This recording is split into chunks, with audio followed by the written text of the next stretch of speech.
नमस्कार दोस्तों, मैं विकल्प श्रीवास्तव शिक्षा IAS इंस्टीट्यूट के इस ऑनलाइन प्लेटफॉर्म में आपका स्वागत करता हूं। पंचायती राज की ये सीरीज चल रही है, इसका MCQ है। ठीक है, आइए सॉल्व करते हैं। कुछ 12-15 MCQ है जिसको सॉल्व करने का प्रयास करते हैं। स्टार्ट करते हैं। ग्राम पंचायत का कोई सदस्य हस्तलिखित आवेदन मुखिया या सरपंच को समर्पित कर त्यागपत्र दे सकता है। आवेदन समर्पित करने के कितने दिनों बाद त्यागपत्र प्रभावी माना जाएगा। ठीक है, मुखिया की जगह सरपंच लिख लीजिएगा, सरपंच लिख लीजिएगा। ठीक है, प्रश्न में किस विषय के बारे में बात किया गया? त्यागपत्र के बारे में बात किया गया।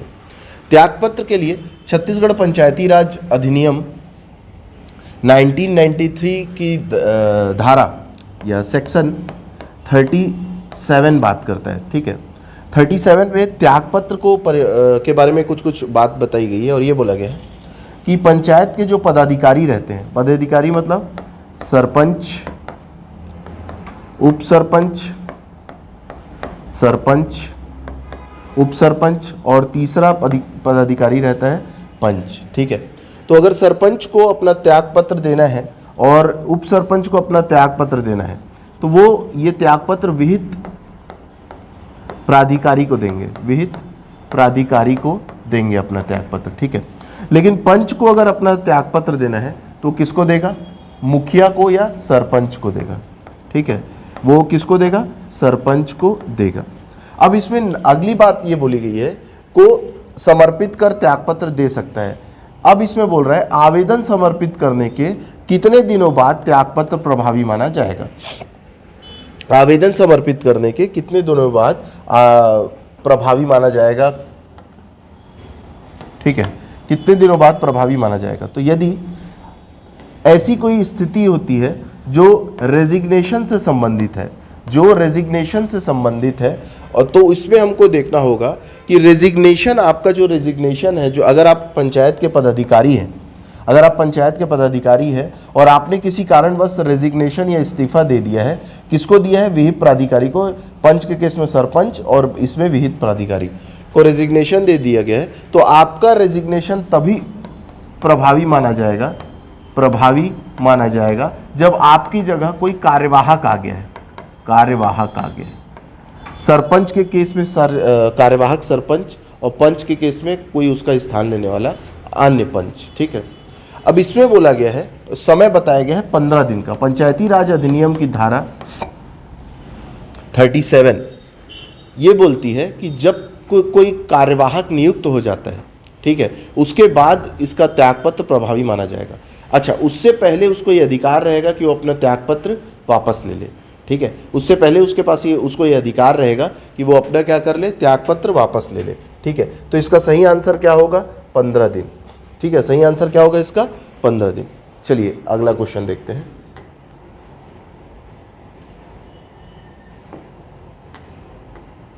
अच्छा, ये छोटी सी इंफॉर्मेशन है बच्चों आपके लिए। ठीक है, देख लीजिए।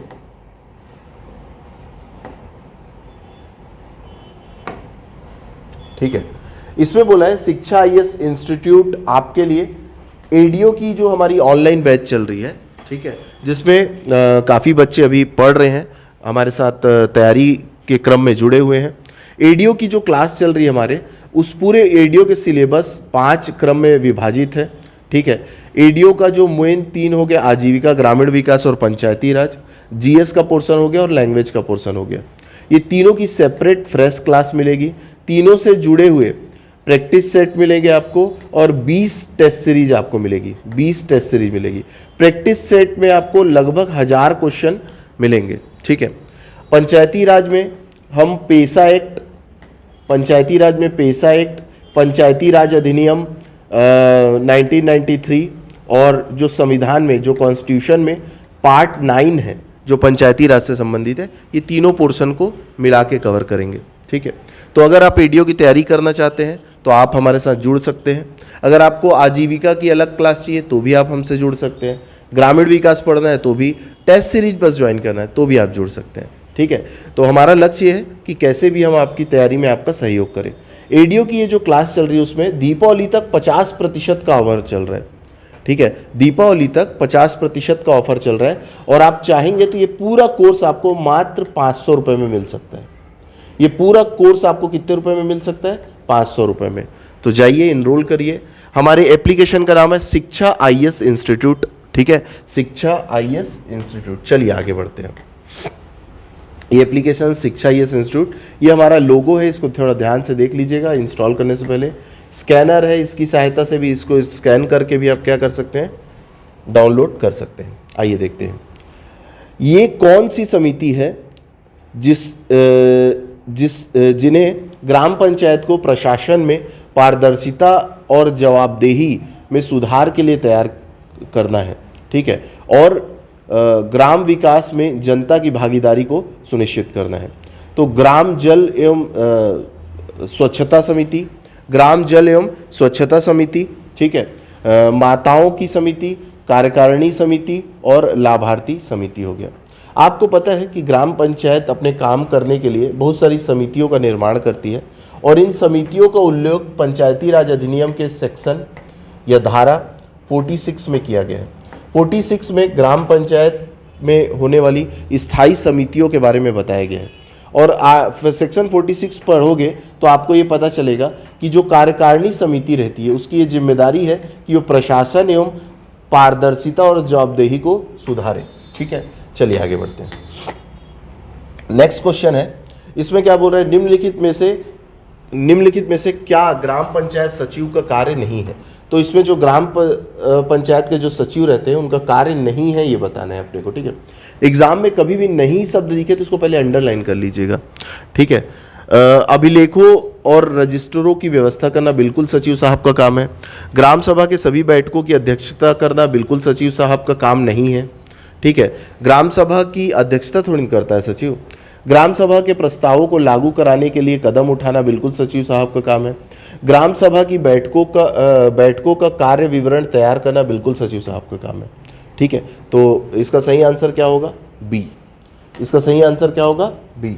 चलिए आगे बढ़ते हैं। क्या बोल रहे हैं? मनरेगा के तहत सामाजिक अंकेक्षण समिति का चयन कौन करता है? मनरेगा के तहत सामाजिक अंकेक्षण समिति का चयन कौन करता है, ठीक है। तो मनरेगा के तहत सामाजिक अंकेक्षण समिति का चयन कौन करता है? ग्राम सभा, जिला कलेक्टर, जनपद पंचायत या जिला पंचायत? कौन करेगा? ग्राम सभा द्वारा किया जाता है, ठीक है। सामाजिक अंकेक्षण समिति का चयन किसके द्वारा किया जाता है? ग्राम सभा के द्वारा किया जाता है। ये देखो, ये बहुत आसान क्वेश्चन है। ग्राम सभा का अध्यक्ष कौन होता है, ठीक है। ग्राम सभा का अध्यक्ष कौन होता है? इसका आंसर मेरे को आप लोग दोगे क्या कमेंट बॉक्स में? ग्राम सभा का अध्यक्ष कौन होता है, इसका आंसर दोगे क्या? ठीक है। लेकिन इसमें ये नहीं बताया कि अनुसूचित क्षेत्रों के अध्यक्ष के बारे में पूछा है कि गैर अनुसूचित क्षेत्रों के बारे में पूछा है, ठीक है। तो जब भी ऐसी स्थिति हो तो हम गैर अनुसूचित क्षेत्र को ही मान के उत्तर देंगे, ठीक है। अगर अनुसूचित क्षेत्र मेंशन हो तभी हम अनुसूचित क्षेत्र की बात करेंगे। तो इसका आंसर मेरे को आप कमेंट बॉक्स में दीजिएगा, बहुत आसान है, ठीक है। चलिए आगे बढ़ते हैं। ये क्वेश्चन देखिए क्या बोल रही है। छत्तीसगढ़ पंचायती राज अधिनियम की धारा राज्यपाल अधिसूचना से किसी ग्राम को विनिर्दिष्ट कर सकता है। मतलब ये बोला है कि राज्यपाल द्वारा अधिसूचित किया जाता है ग्राम को, ठीक है। अब वो किससे संबंधित है? तो आपको पता है अगर आप पंचायती राज अधिनियम पढ़ोगे तो सेक्शन जो लास्ट का है 129 में ये राज्यपाल के बारे में बताया गया है कि भाई उसके पास ये शक्ति होगी कि वो गांव को क्या कर सकता है? अधिसूचित कर सकता है।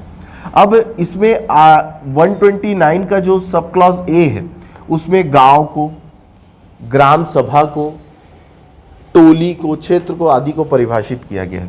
आर्टिकल 129 सब क्लॉज बी में क्या बताया गया है कि भाई राज्यपाल को यह अधिकार होगा कि वो ग्राम को परिभाषित कर सकता है या अधिसूचित कर सकता है, ठीक है। उसके बाद 129 सी में इसकी शक्तियों के बारे में उल्लेख किया गया है, पावर के बारे में उल्लेख किया गया है। तो इसका सही आंसर क्या होगा?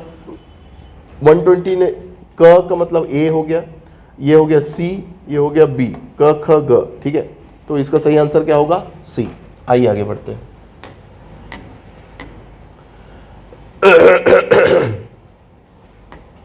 क्या बोल रहे हैं? पेशा अधिनियम के अनुसार ग्राम सभा की स्थायी समिति शांति एवं न्याय समिति में सदस्यों की अधिकतम संख्या कितनी होती है? तो ये बहुत आसान है, 10 रहती है। अधिकतम संख्या कितनी रहेगी? 10 रहेगी, ठीक है। अधिकतम संख्या रहेगी 10। सही आंसर क्या होगा इसका? 10 होगा। चलिए आगे बढ़ते हैं, ठीक है। गोठान समिति में न्यूनतम व अधिकतम कितने सदस्य होंगे।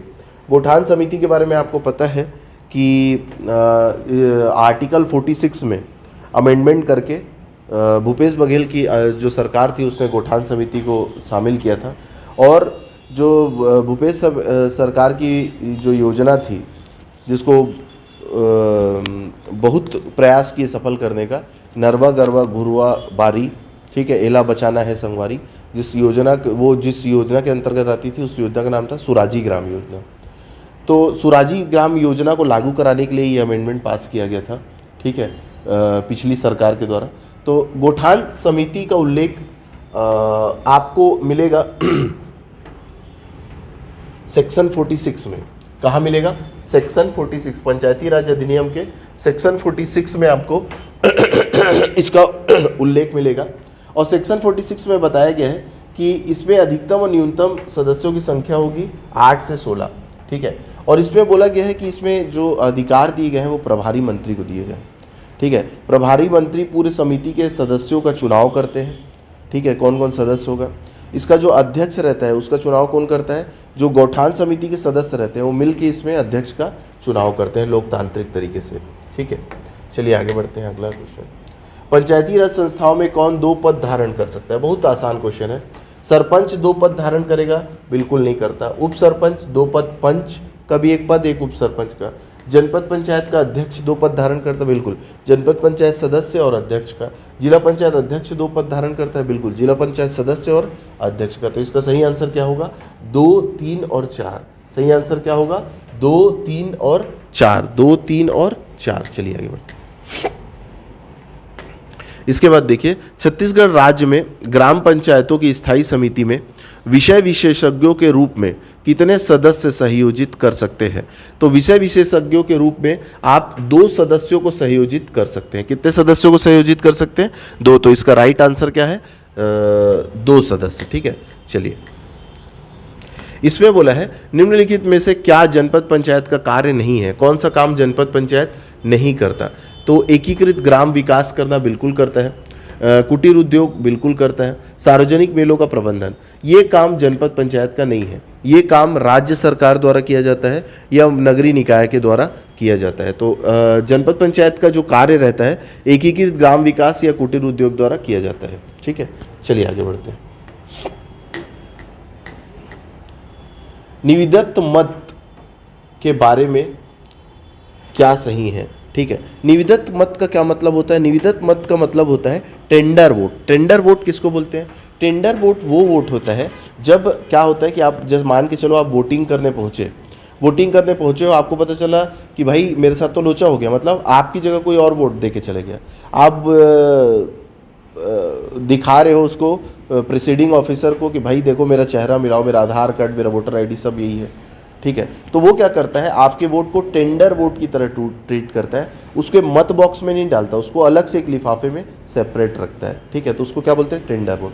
टेंडर वोट का उल्लेख पंचायती राज अधिनियम की धारा 55 में किया गया है, ठीक है। धारा या सेक्शन 55 है जहां टेंडर वोट के बारे में बात की गई है, ठीक है। टेंडर वोट के बारे में बात की गई है। अब एक एक करके देखते हैं इसमें क्या पूछना चाह रहा है। टेंडर वोट के बारे में सही क्या है, क्या चीज़ सही है, ये जानने का प्रयास किया गया है। इसमें क्या बोल रहा है? यदि किसी व्यक्ति के लिए उसकी जगह किसी अन्य व्यक्ति ने वोट दे दिया है तो मतदान के लिए आवेदन कर सकता है। तो वही आपको क्या करेगा? Tender vote. ये तो बिल्कुल सही है।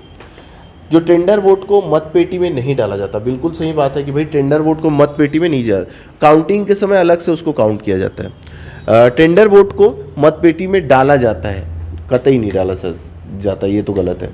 उसके बाद टेंडर मतपत्र में एक विशिष्ट लिफाफे में डाला जाता है, बिल्कुल सही बात है, विशिष्ट लिफाफे में डाला जाता है।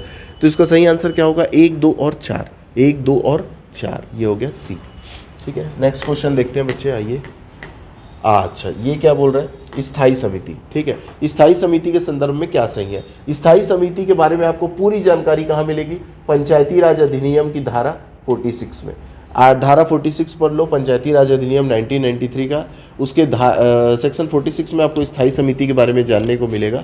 और इसमें बोला है कि स्थायी समिति की बैठक की गणपूर्ति 1/2 सदस्य होगी। बिल्कुल सही बात है भाई, 1/2 सदस्य होगी। दूसरा क्या बोला है? गणपूर्ति होना आवश्यक नहीं है, बिल्कुल है भाई, गलत बात कर रहे हो। संबंधित पंचायत विशेष नियम पारित करके विषयों को शामिल कर सकता है, ये लाइन ही गलत है। ठीक है, तो दूसरा सेंटेंस गलत है। तीसरा क्या बोला है, जिला पंचायत की स्थायी समितियों की बैठक की सूचना 5 दिन पूर्व दिया जाता है, ये सही है। तो इसका सही आंसर क्या होगा, 1 और 3, 1 और 3। ठीक है, नेक्स्ट क्वेश्चन देखते हैं। ये नहीं, यहीं तक क्वेश्चन है हमारा। ठीक है, तो मेरा आपसे अनुरोध है कि अगर आप एडीओ या अन्य सब इंस्पेक्टर जैसे एग्ज़ाम की तैयारी कर रहे हैं तो आप हमसे हमारे ऐप के माध्यम से, ऑनलाइन माध्यम से या ऑफलाइन माध्यम में जुड़ सकते हैं। Thank you so much.